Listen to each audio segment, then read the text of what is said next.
اللہ من الشیطان الرجیم بسم اللہ الرحمن الرحیم شہر رمضان الذی انزل فیہ القرآن سبحان ربک رب العزت عما یصفون وسلام علی المرسلین والحمد للہ رب العالمین اللہم صل علی سیدنا محمد وعلی آل سیدنا محمد وبارک وسلم۔ میرے بھائیو، ویسے تو رمضان المبارک کا ایک ایک لمحہ، دن ہو یا رات ہو، برکتوں اور رحمتوں کا خزینہ ہوتا ہے، لیکن ایک ایسا عمل اس رمضان المبارک میں ہے، روزے کے علاوہ، جو مومن کے لیے انتہائی اللہ کے قرب کا ذریعہ ہوتا ہے، وہ نماز تراویح ہے۔ یعنی نماز تراویح میں عام دنوں کی نسبت جو ہم نمازیں ادا کرتے ہیں، ان نمازوں میں 20 رکعت کا اضافہ ہو جاتا ہے، اور یوں رات کے وقت ہم تراویح ادا کرتے ہوئے اللہ کی عبادت بھی کرتے ہیں اور اللہ کا قرب بھی پاتے ہیں۔ اس رات کی تراویح کو نبی علیہ الصلوۃ والسلام نے اپنی سنت قرار دیا ہے۔ حدیث شریف میں آقا صلی اللہ علیہ وسلم ارشاد فرماتے ہیں کہ ان اللہ فرض سیام رمضان وسنت لکم قیامہ، یعنی اللہ تعالیٰ نے تمہارے لیے رمضان کے روزے فرض کیے اور میں نے تمہارے لیے رمضان کی راتوں میں کھڑے ہو کر عبادت کرنے کو سنت قرار دیا۔ یعنی یہ سنت ایسی ہے کہ اس کے نتیجے میں عام دنوں کی نسبت ہم 20 رکعت زیادہ رکعت ادا کرتے ہیں، اور 20 رکعت کو آپ دیکھ لیں کہ ہر رکعت میں اگر 2 سجدے ہیں،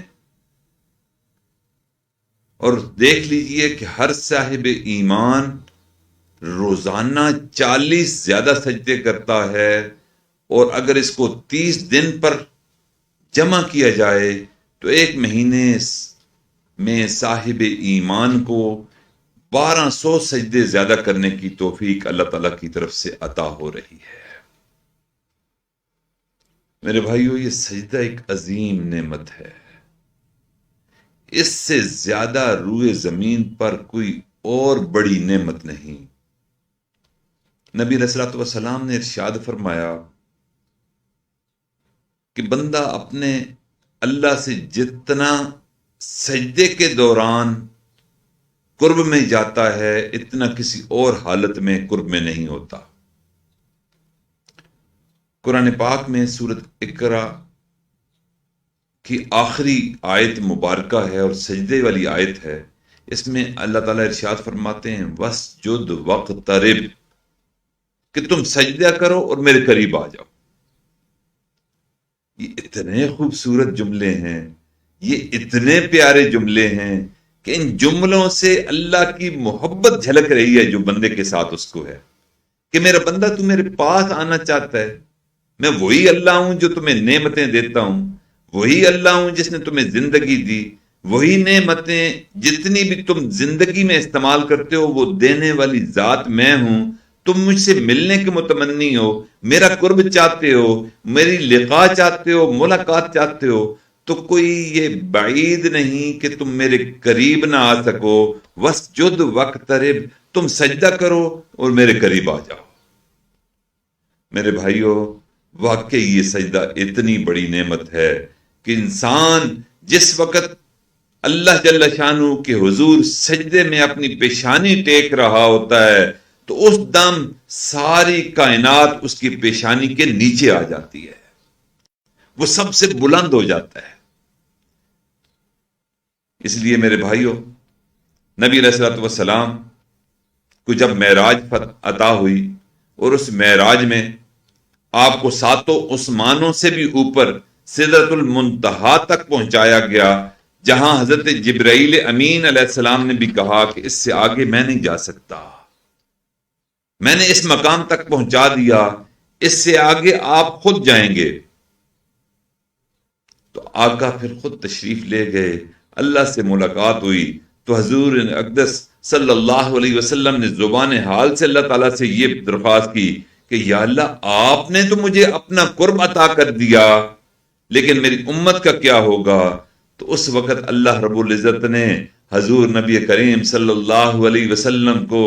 اس امت کے لیے، ان کے ذریعے اس امت کے لیے 5 نمازوں کا تحفہ عطا فرمایا کہ تیری معراج یہ تھی کہ تو میرے پاس آیا، مجھ سے ملاقات کی۔ میرے مومن بندوں کی معراج یہ ہوگی کہ جب وہ سجدہ کریں گے، اس سجدے میں جو تو انہیں قرب ملے گا، اس قرب کو میں ان کی معراج بنا دوں گا۔ چنانچہ نبی علیہ الصلوۃ والسلام نے ارشاد فرمایا الصلاۃ معراج المؤمنین، یعنی نماز مومنوں کی معراج ہے۔ ایک اور بڑی خوبصورت بات ہے، ہمارے اکابر ماشاءاللہ اللہ کے عاشق تھے، ان کے منہ مبارک سے اللہ کی محبت کے بڑے عجیب عجیب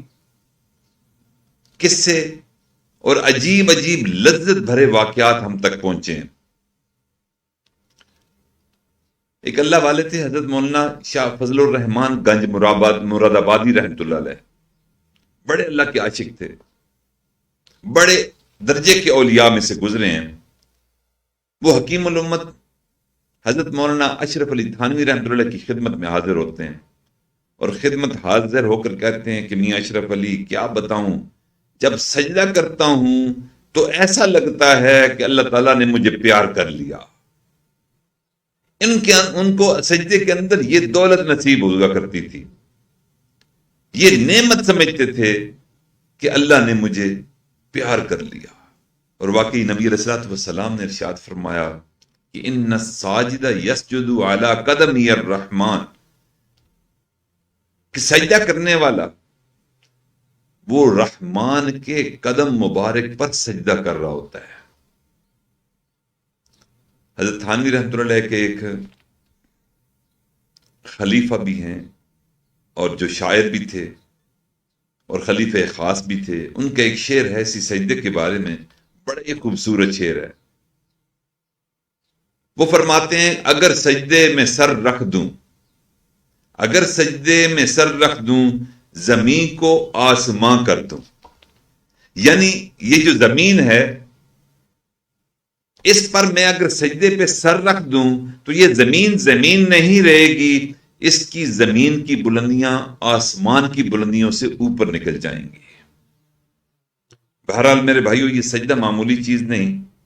پیشانی کسی اور جگہ پر نہیں ٹکی، یہ پیشانی صرف ایک ہی بارگاہ ہے جو اللہ رب العزت کا دربار ہے، اسی چوکھٹ اور اسی کے آستانے پر ٹکتی ہے۔ اور اس آستانے پر یہ جب پیشانی ٹکتی ہے تو اس سے جو قرب کی دولت حاصل ہوتی ہے، اس دولت کے آگے دنیا کی ساری دولتیں ہیچ اور نیچ ہو جاتی ہیں۔ اور اسی جو تراویح کے اندر ہم قرآن پاک سنتے سناتے ہیں، یہ بھی اللہ تعالیٰ کو بڑا محبوب ہے۔ حدیث پاک میں آتا ہے کہ اللہ رب العزت بندے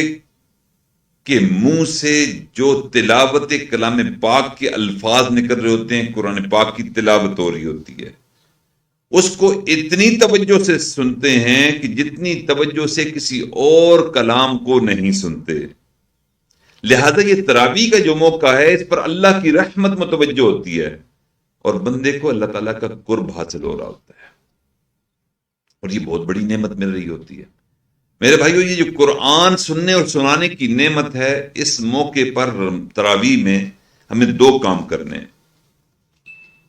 کئی جگہوں پر قرآن پاک کے ختمات ہو رہے ہیں،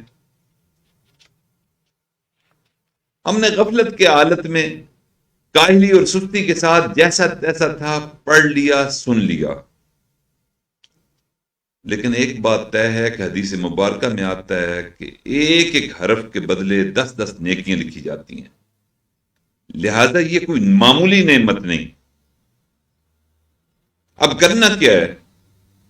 ہمارے بزرگ اللہ والے یہ کہتے ہیں کہ ایسے موقع پر 2 کام کرنے چاہیے۔ ایک کام یہ کہ جو کچھ ہم نے پڑھا پڑھایا یہ ہماری طاقت نہیں، یہ بلکہ اللہ تعالیٰ کی توفیق ہے۔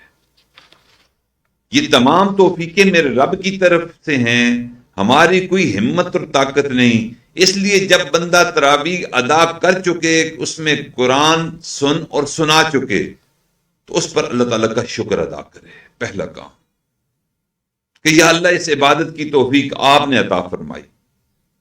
دوسرا یہ کہ اس تراویح کے بعد استغفار کر لے اور یہ کہے کہ اللہ آپ نے عبادت کی توفیق عطا فرمائی، لیکن اس عبادت کا جو حق تھا وہ حق مجھ سے ادا نہ ہو سکا۔ اس عبادت کی جو شرائط تھیں، جو آداب تھے، جو لحاظ تھے، ہم کما حق ہو اس کی ادائیگی نہ کر سکے، غفلت شعار رہے،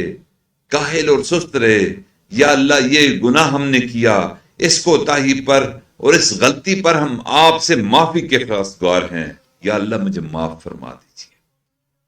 میرے بھائیو، یہ وہ دو عظیم کام ہے جو عظیم نعمتیں ہیں، اس پر اللہ تعالیٰ اس نعمت میں اضافہ بھی فرماتے ہیں اور جو عبادت میں کمی رہ جاتی ہے اس کمی کو بھی معاف فرما دیتے ہیں۔ قرآن پاک کی ایک سورت زاریات ہے، اس میں اللہ رب العزت نے اپنے نیک بندوں کی، عبادت گزار بندوں کی تعریف فرمائی ہے۔ چنانچہ ارشاد فرمایا کہ کانوا قلیلا من اللیل ما یہجعون وبالاسحار ہم یستغفرون، یعنی اللہ تعالیٰ کے نیک بندے رات کے وقت میں کم سوتے ہیں، بلکہ رات کے اکثر اوقات میں وہ کھڑے رہتے ہیں، اللہ کے حضور قیام کی حالت میں رہتے ہیں، رکوع کی حالت میں رہتے ہیں، سجود کی حالت میں رہتے ہیں، اور جب پوری رات کھڑے کھڑے صبح کا وقت ہوتا ہے سحری کا، وبالاسحار ہم یستغفرون، وہ سحری کے وقت، یعنی جب رات کا وقت ختم ہو رہا ہوتا ہے، صبح صادق کا وقت شروع ہوتا ہے، اس وقت وہ استغفار شروع کر دیتے ہیں۔ استغفار کس بات پر؟ کوئی ان سے گناہ ہوا؟ نہیں، وہ جو نماز کی کوتاہی تھی، اللہ کے سامنے قیام کی حالت میں جو ان کو بے ادبی محسوس ہوئی، جو دل کی حاضری نہ مل سکی،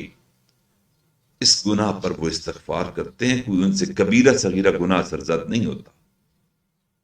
اس لیے میرے بھائیوں، آپ خود ذرا غور کریں کہ اللہ تعالی ہمارے اتنے عظیم ہیں، ان کی عبادت کا حق کون ادا کر سکتا ہے؟ لہذا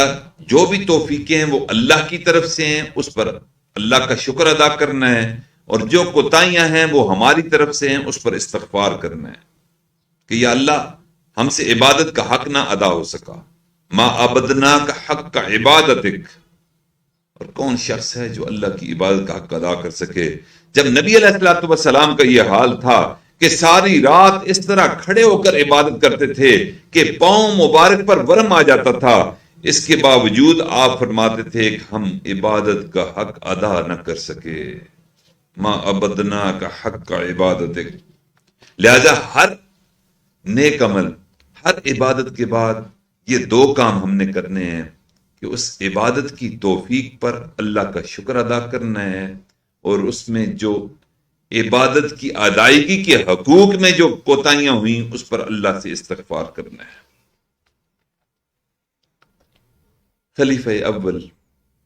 امیر المومنین سیدنا ابو بکر صدیق رضی اللہ تعالیٰ عنہ کا ایک مقولہ ہے،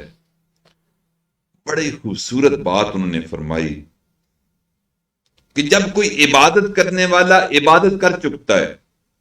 اور یہ کہتا ہے کہ الحمدللہ استغفر اللہ، تو شیطان کہتا ہے کہ اس نے تو میری کمر توڑ کر رکھ دی۔ وجہ، شیطان کا حملہ دو وجہ سے ہی ہوتا ہے کہ جو تم نے عبادت کر لی، تم نے بڑا کام کیا، لوگ سوئے ہوئے ہیں اور تم اٹھا ہوا ہے، لوگ کاروبار میں مشغول ہیں، بیوی بچوں کے پاس ہیں، اور تم مسجد میں تراویح میں قرآن پاک سن رہا ہے، میرے بھائیو یہ جو غرور پیدا کرتا ہے یہ اس کا ایک حملہ ہوتا ہے، اس کی ایک سازش ہوتی ہے۔ کس بندے سے تو بڑا کام سرزد ہو گیا، اب اس کے اندر عجب پیدا کر دو کہ اس نے تو بڑا تکبر والا کام کیا، اس تکبر کی وجہ سے اللہ تعالیٰ سارے اعمال کو ضائع کر دیتا ہے۔ اور ہمیں یہ کہنا چاہیے کہ میرے مالک اگر آپ نے توفیق دی ہے تو یہ ہمارے قوت بازو کا سچشمہ نہیں، کرشمہ نہیں، بلکہ میرے مالک یہ آپ کی توفیقیں اور آپ کی عطائیں ہیں کہ ہم آپ کے حضور تراویح میں کھڑے ہیں۔ اس لیے میرے بھائیوں، جتنے بھی عبادات ہم نے اس رمضان المبارک میں کی ہیں، روزے رکھے ہیں، تراویح پڑھی ہے، تلاوت کی ہے، ذکر اذکار کیا ہے، مراقبہ کیا ہے، کلمہ شریف کا ورد کیا ہے، درود شریف کیا ہے، پڑھا ہے، میرے بھائیوں اس پر ہم اللہ تعالیٰ کا شکر ادا کریں، تمام عبادات رمضان پر اللہ تعالیٰ کا شکر ادا کریں۔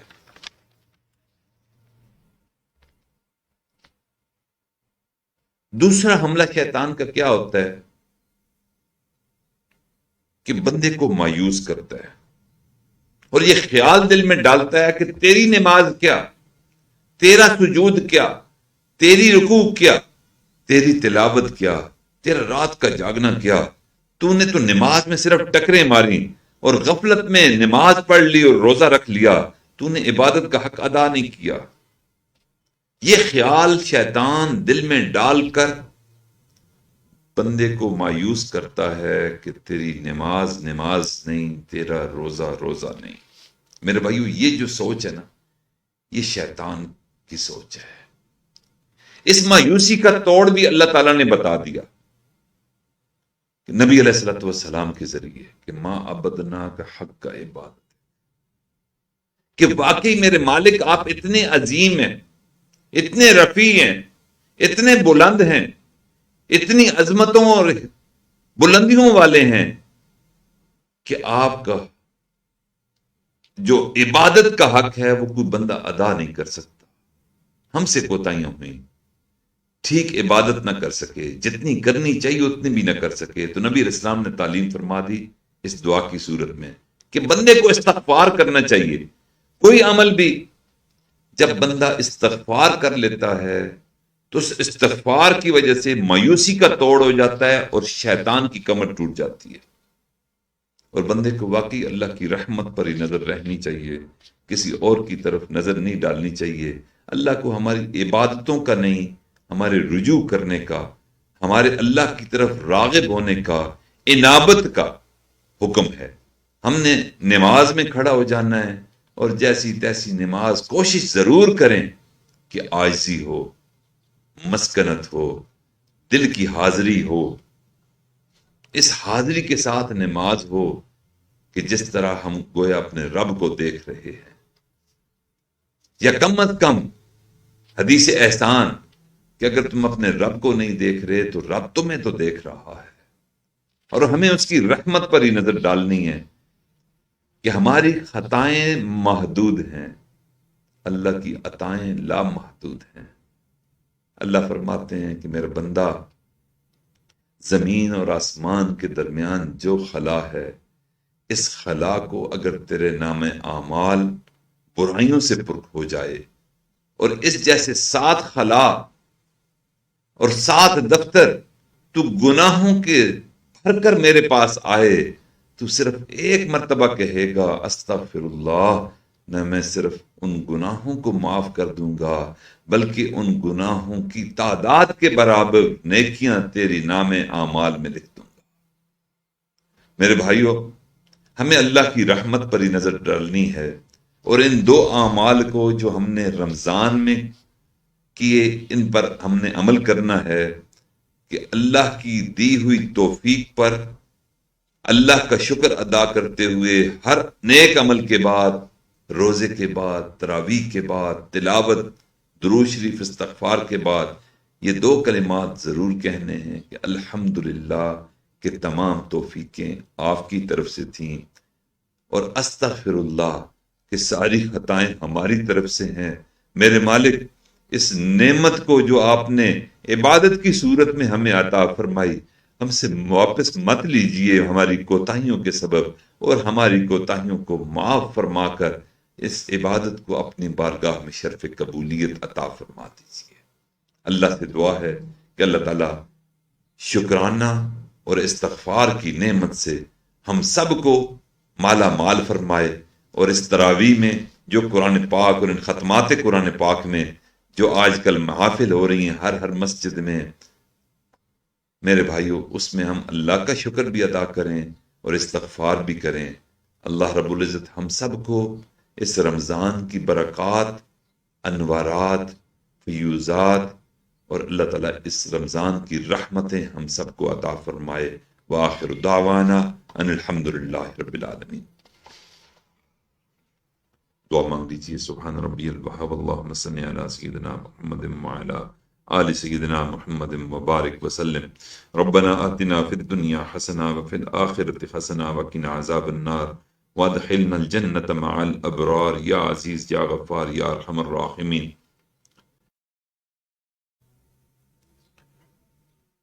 الحمد للہ وکفا وسلام علی عبادہ الذین اصطفیٰ، اما بعد فاعوذ باللہ من الشیطان الرجیم، بسم اللہ الرحمن الرحیم۔ شہر رمضان الذی انزل فیہ القرآن، سبحان ربک رب العزت عما یصفون وسلام علی المرسلین والحمد للہ رب العالمین۔ اللہم صل علی سیدنا محمد وعلی آل سیدنا محمد وبارک وسلم۔ میرے بھائیو، ویسے تو رمضان المبارک کا ایک ایک لمحہ، دن ہو یا رات ہو، برکتوں اور رحمتوں کا خزینہ ہوتا ہے، لیکن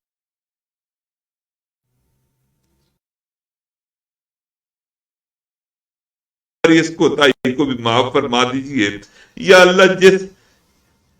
یکسوئی کے ساتھ تلاوت سننا چاہیے تھی یا اللہ نہ سن سکے، یا اللہ ہماری اس کوتاہی کو بھی معاف فرما دیجئے۔ میرے مالک مہربانی فرما دیجئے۔ یا اللہ، جیسی تیسی تھی، آپ ہی کی عبادت کی ہے، میرے مالک ہماری کوتاہیوں پر مت جائیے۔ آپ اپنی رمضان میں نازل کی ہوئی رحمتوں کو دیکھ لیجئے، برکتوں پر نظر ڈال لیجئے، اور ہماری اس کوتاہی کو معاف فرما دیجئے۔ یا اللہ مہربانی فرما، ہمارے رمضان میں جو ہم نے قرآن پاک پڑھا، سنا، تراویحوں میں سنا،